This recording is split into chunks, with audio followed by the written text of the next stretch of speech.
investigators released a report on missing Malaysian Airlines flight MH370 on Monday, saying the Boeing 777's controls were likely deliberately manipulated to take it off course, but they were not able to determine who was responsible. The 495-page report draws no conclusion about what happened aboard the plane that vanished with 239 people on board en route to Beijing from Kuala Lumpur on March 8, 2014. Leaving one of the world's greatest aviation mysteries unsolved. The answer can only be conclusive if the wreckage is found, Kok Soo-chan, head of the MH370 safety investigation team, told reporters. On May 29, Malaysia called off a 3-month search by U.S. firm Ocean Infinity, which spanned 112,000 square kilometers, 43,243 square miles, in the southern Indian Ocean and ended with no significant findings. It was the second major search after Australia, China and Malaysia ended a fruitless $200 million Australian dollars, $147.06 million. Search across an area of 120,000 square kilometers, 46,332 square miles, last year. Malaysian and international investigators have been looking into why the jet veered thousands of miles off course from its scheduled route before eventually plunging into the Indian Ocean. The last communication from the plane was from the captain Zahari Ahmad Shah, who signed off with "Good night, Malaysian 370. As the plane left the Malaysian airspace and later turned off course. A 440-page final report by the Australian Transport Safety Bureau, ATSB, last year showed that Zahari had flown a RAT on his home flight simulator 6 weeks earlier that was initially similar to the one actually taken by MH370. The Malaysian police previously concluded there were no unusual activity on the home simulator. Kok said the investigators examined the history of the pilot and the first officer, and they were satisfied with their background in training and mental health.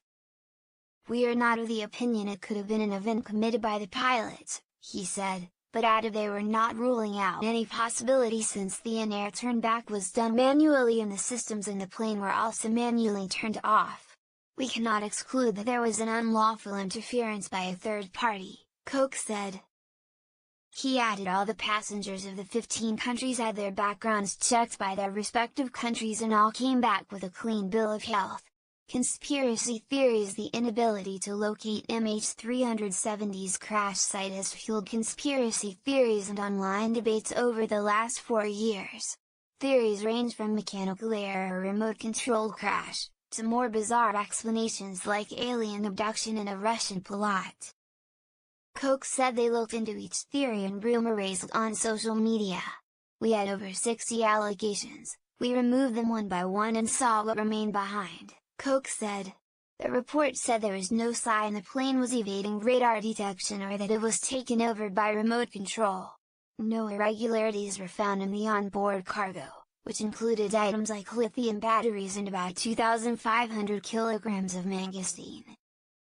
Mistakes made in all. 27 pieces of aircraft debris have been collected from various places around the world, but only 3 wing fragments that washed up along the Indian Ocean coast have been confirmed to be from MH370.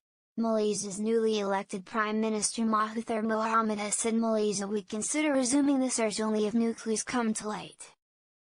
Investigators highlighted some mistakes made by the Kuala Lumpur and Ho Chi Minh City air traffic control centers and made safety recommendations to ensure such incidents do not occur again. Transport Minister Anthony Wilkie said in a statement that Malaysia would investigate any misconduct committed based on the findings. The next of kin of the passengers were briefed on the final report by investigators earlier on Monday. "We hope that these mistakes will not be repeated and that measures are put in place to prevent them in the future," said Grace Nathan, a lawyer whose mother, and AZ, was on the plane. Chinese Foreign Ministry spokesman Geng Shuang said Beijing had paid close attention to the MH370 investigation. "We hope that all sides can continue to remain in close contact and coordination, to properly carry out relevant follow-up work," he told a Daily News briefing, without elaborating. The majority of passengers on board were Chinese.